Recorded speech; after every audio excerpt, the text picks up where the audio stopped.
नमस्कार दोस्तों, विज्ञप्ति पीसीएस के यूट्यूब चैनल पर आप सभी का स्वागत है। हम लोगों ने पर्यायवाची देख लिए थे 2 पार्ट में। तो आज से हम लोग अनेक शब्दों के लिए एक शब्द स्टार्ट करेंगे। और संजीवनी सीरीज में करंट अफेयर का भी वीडियो अपलोड हो चुका है। जो 3 महीने की करंट अफेयर आ चुकी है उसमें अनुभव सर ने पढ़ाया है। आप लोग जाके उसको देख लीजिएगा, ठीक है।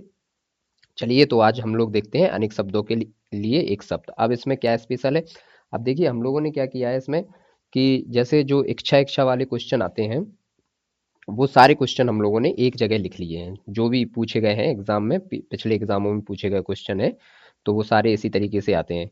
देखिए ये है जैसे जिंदा रहने की इच्छा, है ना, मारने मरने की इच्छा, और मरने की इच्छा, मरने की इच्छा रखने वाला, मोक्ष की इच्छा रखने वाला। इस तरीके से जितने भी हैं इच्छा वाले वो हम लोगों ने एक जगह ले लिए हैं। फिर इसके बाद देखिए जो दिशाओं से पूछे जाते हैं वो एक साइड ले लिए हैं। और जो एक साइड मतलब एक एक करके हम लोगों ने चीज़ों को एक सिस्टम में रखा है, सीक्वेंस में। तो वो सीक्वेंस आप लोग समझिए और देखिए कि क्वेश्चन कहाँ से कैसे पूछता है। इससे हमारी कंफ्यूजिंग थोड़ी सी कम होगी, ठीक है।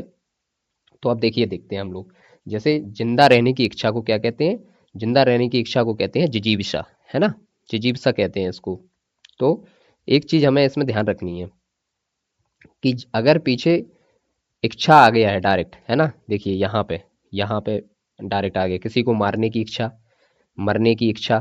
तो अगर इच्छा लास्ट में इच्छा पे आके रुक गया है ना शब्द, तो फिर यहाँ पे बड़ा शब्द ही आएगा। जैसे देखिए ये है जैसे जीतने की इच्छा, तो इसमें भी क्या आएगा? जिगीसा, है ना। इसमें आ जाएगा जिगीसा। और मोक्ष की इच्छा रखने वाला, तो इधर मुमुक्षु हो जाएगा, मुमुक्षु। अब मुमुक्षु में देखिए जैसे ही इच्छा रखने वाला पे हमारा जो शब्द खत्म होगा यहाँ पे, तो यहाँ पे हो जाएगी छोटी मात्रा आएगी इसमें। जो अब जैसे देखिए ये है मरने की इच्छा रखने वाला, तो मरने की इच्छा रखने वाले को क्या कहेंगे? मुमूर्षु, है ना, मुमूर्षु। और मरने की इच्छा को क्या कहेंगे? मुमूर्षा। अब आप लोगों को समझ में आया होगा, है ना। जहां पे इच्छा खत्म होगा, इच्छा जहां पे भी पॉइंट आएगा और इच्छा पे बाका खत्म हो रहा है, वहां पे बड़ा शब्द ही आएगा पीछे में। देखिए मोक्ष की इच्छा रखने वाला तो मुमुक्षु, रखने वाला आया तो मुमुक्षु, इच्छा आया तो जिगीषा, है ना। जीतने की इच्छा जिगीषा, मोक्ष की इच्छा रखने वाला मुमुक्षु, इस टाइप से। अब देखिए किसी को मारने की इच्छा, अब इच्छा पे खत्म हुआ है ये, तो जिघांसा, है ना। अब यहाँ पे जैसे भी इच्छा इच्छा पे वर्ड खत्म होगा, वहां पे आ जाएगा हमारा बड़ा शब्द, है ना। और रखने वाला पे खत्म होगा तो जरूर उस पे छोटा ऊ की मात्रा आएगी, जो भी लास्ट में वर्ड आएगा। तो ये हमें ध्यान रखना है, इससे हम कई क्वेश्चन गलत होने से बचा लेंगे। और ये छोटे छोटे कंफ्यूजिंग ये जब एक साथ लिख देते हैं ना, यही सब ये सब एक साथ जब ऑप्शन में आ जाएंगे तो हम लोग इसमें कंफ्यूजिंग हो जाते हैं कि इनमें से क्या होगा। और इसी में हम लोग एक आध क्वेश्चन गलत कर देते हैं। तो अब ये हम लोगों ने एक जगह लिख लिए सिस्टम में, तो अब आपको ये समझने में थोड़ी सी सरलता होगी, ठीक है। अब देखिए उत्तर और पश्चिम के बीच की दिशा, तो देखिए पहले दिशाओं को हम देख ही लेते हैं एक जगह। देखिए दिशाएं होती हैं, तो ये तो सबको पता है, उत्तर दक्षिण पूर्व पश्चिम, ये तो पता ही है। अब हम एक लोग बीच में और खींचते हैं, है ना। ये हो गया उत्तर, दक्षिण, पूरब और पश्चिम, ठीक। अब बीच वालों को क्या कहेंगे? उत्तर पूरब को क्या कहेंगे? उत्तर पूरब में क्या है? ईस्ट। तो पूर्वोत्तर बोलते हैं हम लोग, तो ये ईस्ट में है, तो इसको बोलते हैं ईशान, ठीक है। ईशान बोलते हैं इसको। अब ये हमारा है उत्तर पश्चिम में, तो उत्तर पश्चिम वाले को क्या बोलते हैं? देखिए पाकिस्तान क्या रहता है, हमेशा हवा में उड़ता रहता है। तो पाकिस्तान के लिए क्या, यहाँ हवा में वायु, हवा को वायु बोलते हैं, तो ये है वायव्य दिशा। अब यहाँ पे देखिए हमारे कई द्वीप हैं जो आग्नेय चट्टानों से मिलकर बने हैं, है ना। तो आग्नेय, ये हो गई आग्नेय, कौन सी? दक्षिण पूर्व, आग्नेय। और यहाँ पे फिर दक्षिण पश्चिम दिशा को क्या कहते हैं हम लोग? यहाँ पे देखिए नीलगिरी पर्वत पे, या मान लीजिए कर्नाटक सिंगेरी इंगेरी पे, यहाँ पे हमारे जो ऋषि मुनि है ज्यादा तपस्या करते हैं, तो इसको क्या कहेंगे फिर हम? नैऋत्य, है ना, नैऋत्य। ऋषि मुनियों से बनाया नैऋत्य, है ना। ये अब याद करने का आप लोगों को शायद ये समझ में आया होगा। अब देखिए पूछते हैं क्या क्या इन्होंने पूछा है। ये है उत्तर और पश्चिम के बीच की दिशा, उत्तर और पश्चिम के बीच की दिशा। तो ये पाकिस्तान ज्यादा उड़ता रहता है, तो क्या है? वायव्य, यही है वायव्य। उत्तर और पूरब के बीच की दिशा, तो उत्तर और पूरब के बीच की दिशा को हम लोग क्या कहते हैं? ईशान। ये तो बहुत लोगों को पता भी रहती है, ईशान। और दक्षिण और पूरब के बीच की दिशा को क्या कहेंगे? दक्षिण। ये है दक्षिण हो गया आपका, और ये हो गया पूरब। तो इसको देखिए कैसे, हमने कैसे याद रखा है इसको। इसमें हम लोगों ने रखा है कि यहाँ पे कई द्वीप हैं, जैसे व्हीलर द्वीप वगैरह, ये आग्नेय चट्टानों से मिलकर बने हैं, ठीक है। तो यहाँ ये हो जाएगा, इसको, इस दिशा को कहते हैं आग्नेय। कौन सी दिशा को? दक्षिण पूरब दिशा को कहते हैं आग्नेय। और दक्षिण पश्चिम के बीच की दिशा को क्या कहते हैं? कैसे याद किया हम लोगों ने कि यहाँ पे ऋषि मुनि तपस्या करने जाते हैं, तो ऋषियों से लिया है नैऋत्य। ये हो गया हमारा दिशाओं के। अब देखिए, अब क्या है? अब ये है पर्वत की समतल नीचे की जमीन और ऊपर की जमीन। तो इसमें देखिए बहुत ज्यादा कंफ्यूज नहीं होना है, नीचे और ऊपर की जमीन में कैसे, देखिए देखते हैं। अब हम लोग सीधा इधर जाते हैं ऊपर पे और नीचे पे। ऊपर जैसे ही देखते हैं तो यहाँ पे लगा देते हैं उपत्यका, है ना। वहीं हो जाता है हमारा क्वेश्चन गलत। पर्वत के ऊपर की यदि समतल भूमि पूछी है, पर्वत के, ये नीचे की जमीन हो गई और ये ऊपर की हो गई। तो अब यदि ऊपर की पूछी है तो आएगा फिर आदित्य का, है ना, आदित्य का। ये ध्यान रखना है, अधि से ऊपर का याद रखना। और इसमें आएगा उपत्यका। अब इसमें कैसे क्वेश्चन गलत होता है? जैसे ही इधर पढ़ते हैं कि पर्वत के ऊपर की समतल भूमि, तो ऊपर को लगा देते हैं उपत्यका, है ना। ये कंफ्यूजिंग हो जाता है। तो ये ध्यान रखना है, ऊपर को हम लोग कहते हैं आदित्य का, और नीचे वाली जमीन को कहते हैं उपत्यका। जैसे मान लीजिए ये पर्वत हो गया, ठीक है, तो इस जमीन को नीचे वाली को कहते हैं उपत्यका, और ये जो ऊपर समतल जमीन होगी उसको कहते हैं आदित्य का, ठीक है। ये हो गया क्वेश्चन। ये क्वेश्चन बहुत पूछे जाते हैं। देखिए अब यहाँ से भी बहुत क्वेश्चन आते हैं, इससे तो क्वेश्चन आएगा ही आएगा, क्योंकि ये जो पॉइंट है ये R O A R O में हिंदी के बहुत ही फेवरेट पॉइंट है, ठीक है। यहाँ से आराम से क्वेश्चन पूछ लेता है। अब देखिए, वह नायिका जिसका पति परदेश से आ गया, मतलब बहुत ही छोटे छोटे पॉइंटों पे वो शब्द बदल जाएगा। कैसे? तो आ गया के लिए क्या आएगा? आ गया, तो सबसे पहले आ से ही स्टार्ट करते हैं। आगत, और कौन आ रहा है? पति आ रहा है, नहीं, तो आगत पतिका, ठीक। जिस, वह नायिका जिसका पति परदेश से आ गया है, तो आ गया पहले अंडरलाइन करना और फिर करना पति। तो आगत लिख देना आ गया के लिए और पति का, ठीक, क्योंकि नायिका के लिए पूछा है। तो आगत पति और का, आगत पति का हो गया। वह नायिका जिसका पति परदेश से आने वाला है। अब आने वाला है, तो आने वाला, तो पहले लिखिए आगमित मिष्यत पतिका। आने वाला के लिए देखना अगस्त में पतिका है, आगमिष्यत पतिका, ठीक है। और जो आ गया है उसके लिए आगत पतिका। अब वह नायिका जिसका पति परदेश में हो, अब परदेश में ही है तो क्या? प्रोषित पतिका, प्रोषित पतिका। ये क्या है? जिसका पति, पति परदेश में ही हो, तो यहाँ पे कर लेना अंडरलाइन। ये छोटे छोटे पॉइंट हमें अंडरलाइन करते हुए चलना है, क्योंकि क्वेश्चन ये जब कोई भी इनमें से एक क्वेश्चन पूछेगा ना, तो आरु यारू में यही सब ऑप्शन में देगा। एक में लिखेगा आगत पतिका, आगमिष्यत पतिका और प्रोषित पतिका। अब वह नायिका जिसका पति परदेश जाने वाला हो, अब ये जाने वाला के लिए क्या आएगा? प्रवश्यत पतिका, ठीक है, प्रवच्य पतिका। तो ये भी याद रखना। अब यही, ये चारों ऑप्शन देगा, इसमें से कोई भी आपका आएगा, कोई भी क्वेश्चन के रूप में आएगा, जब अनेक शब्दों के लिए एक शब्द में ये क्वेश्चन पूछा ही जाएगा, और उसमें से इन्हीं चारों को ऑप्शन में रख दिया जाएगा। तो यहाँ तो रूम पे तो तुम जब घर पे करोगे तो आराम से कर ले जाओगे आप लोग, लेकिन जब हम लोग वहाँ एग्जाम हॉल में रहते हैं तो फिर दिमाग घूमने लगता है। तो एक छोटे छोटे पॉइंटों को पकड़ना है। यहाँ पर आ गया पकड़ना है, यहाँ पे आने वाला पकड़ना है ना, आने वाला। और परदेश में हो तो ये पकड़ना है, और यहाँ पे परदेश जाने वाला, जाने वाला हो तो ये याद रखना है, ठीक है।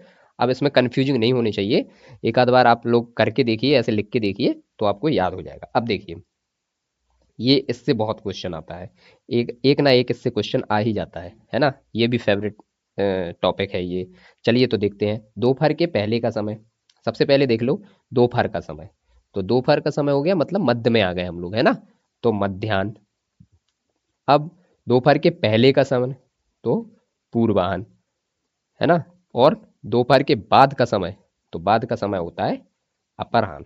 अब यहाँ पे कैसे गलती करते हैं हम लोग, देखिए ये तो मध्याह्न है, यहाँ तो निकल जाएंगे, लेकिन पूर्वाह्न अपरवाह्न में हो जाता है। अब ये लिखा है अपराह्न, तो यहाँ पे लिख देते हैं लोग एएम, जबकि ये हो जाएगा गलत। ये है पीएम से, पीएम है लेकिन अपराह्न है, और पूर्वाह्न को कहते हैं एएम, क्योंकि जैसे ही रात के 12 बजते हैं और एक स्टार्ट होता है तो यहीं से एएम स्टार्ट हो जाता है, तो इसी समय को कहते हैं पूर्वाह्न, दोपहर के पहले का समय। और मध्याह्न तो बीच का हो गया, इसमें तो निकल जाएंगे, और अपराह्न याद रखना ये दोपहर के बाद का समय है। अब इसमें कुछ और भी एक आध शब्द आता होगा, जैसे देखिए बिल्कुल सुबह का देख लेते हैं। एक शब्द आता है यहाँ पे अरुणोदय, है ना, अरुणोदय भी पूछ लेता है। और एक शब्द आता है अभ्युदय, अभ्युदय, तो ये है अभ्युदय है प्रातः काल का समय, मतलब सूर्य जब उगने ही वाला होता है तो प्रातः काल का समय को कहते हैं अभ्युदय। हम्म। और अरुणोदय किसको कहते हैं, अरुणोदय कहते हैं प्रातः काल से पहले जो सूर्य की लालिमा हल्की हल्की दिखाई देती है ना, लालिमा को बोलते हैं अरुणोदय।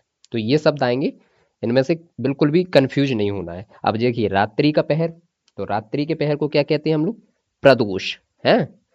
और अर्धरात्रि के समय को क्या कहते हैं, निशीथ। ये निशीथ तो पिछली बार भी पूछा गया था, तो इनको याद रखना है। और रात्रि का तीसरा पहर, तो इसको बोलते हैं त्रियामा। ठीक, एक समय इसमें और पूछ लेते हैं, तो देखिए इसमें कोई कंफ्यूजिंग तो है नहीं, यहाँ से तो समझ में आ ही गया होगा। अरुणोदय क्या है, अरुणोदय है सूर्य उगने से पहले जो लालिमा छोटी छोटी दिखाई देती है, हल्की हल्की सी लालिमा दिखाई देती है, उसको बोलते हैं अरुणोदय। और जब सूर्य बिल्कुल उगने वाला ही है, थोड़ा थोड़ा पहाड़ों के बीच से दिखने लगता है ना, तो उसको कहते हैं अभ्युदय। फिर हो गया पूर्वाहन, उसके बाद हुआ मध्याह्न, है ना, मध्याह्न जो होता है दोपहर का समय, दोपहर के बाद का समय अपराह्न हो गया है। और फिर अपराह्न के बाद आता है एक इधर शब्द और आता है गोधूल, गोधूल आता है एक, है ना। गोधूल होता है शाम का समय, जब गाय या जो भी है जानवर जंगल से घर की ओर आते हैं, तो वो जो धूल उड़ती है, एक तो उसको गोधूली बोलते हैं, और एक शाम के समय को गोधूली बोलते हैं, उसी से लिया गया है ये शब्द, तो गोधूली आएगा। फिर रात्रि का पहला पहर तो प्रदोष, रात्रि का अर्धरात्रि का समय तो हो गया निशीथ, और रात्रि का तीसरा पहर, तो तीसरा से यहाँ लगा लेना त्रियामा, है ना, ये हो गया। अब जिसने किसी से ऋण लिया हो तो उसको क्या कहते हैं, अर्धमर्ण है। और जिसने किसी को ऋण दिया हो तो ये हो गया उत्तमर्ण, अधमर्ण और उत्तमर्ण। ये शब्द याद रखना है, ये दोनों में से कोई भी एक पूछ सकता है, ठीक है।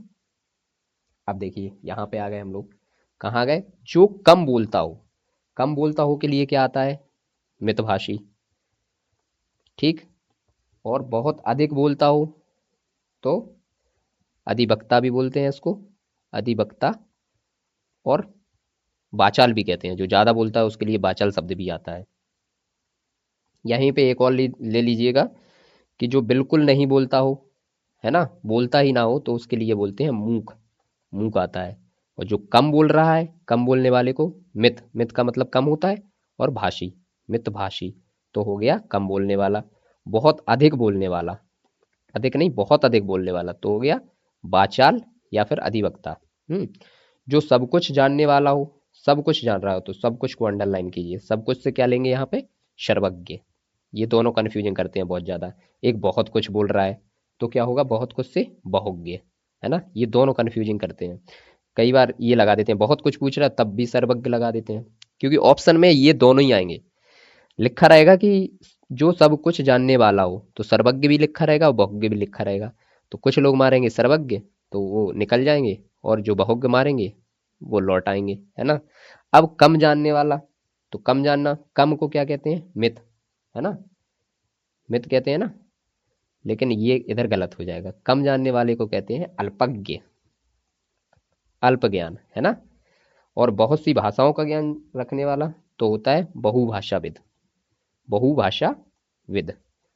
किसको कहते हैं बहुभाषाविद, बहुत सी भाषाओं को जानने वाले वाले को कहते हैं बहुभाषाविद। अब उत्तराधिकार में प्राप्त संपत्ति को क्या कहते हैं, रिक्त, रिक्त, रिक्त कहते हैं उत्तराधिकार को प्राप्त संपत्ति। बिना पलक झपकाए तो बोलते हैं अपलक, अपलक। और इसके लिए एक शब्द और दे देगा एक आध, निर्निमेष, निर्निमेष। तो ये दोनों शब्द याद रखने हैं, ये दोनों बिना पलक झलकाए झलकाए के लिए होता है, ठीक है। बिना पलक झपकाए। अपलक, क्योंकि पलक आ गया इसमें तो ये तो हो जाएगा आसानी से याद। एक और याद रखना है, निर्निमेष। अब ठीक है, जो तत्काल कविता कर दे, तत्काल कविता करे, कुछ भी ऐसे ही सिचुएशन में बैठे हुए हैं और वहां पे कविता कर दे, तो उसको क्या कहते हैं, आशु कवि। कई हम लोगों के बीच में रहते हैं ना आशु कवि, है ना, तुरंत कविता करने लगते हैं, बैठे ही थे, कुछ चीज देखी कविता करने लगे, तो उनको कहते हैं जो तत्काल कविता करे आशु कवि। तुरंत उत्पन्न होने वाली सूझबूझ।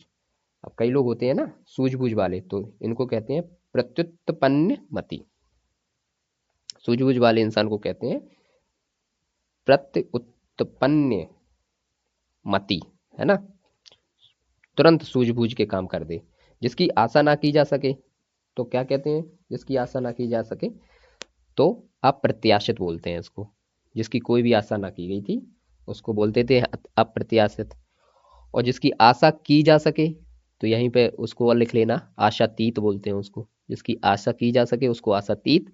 और जिसकी कोई भी आशा ना की जा सके तो ना को जरूर याद रखना, अप्रत्याशित होता है। जिसका उत्तर ना दिया गया हो तो क्या कहेंगे, अनुत्तर। अनुत्तर, अनुत्तर, जिसका उत्तर ना दिया गया हो।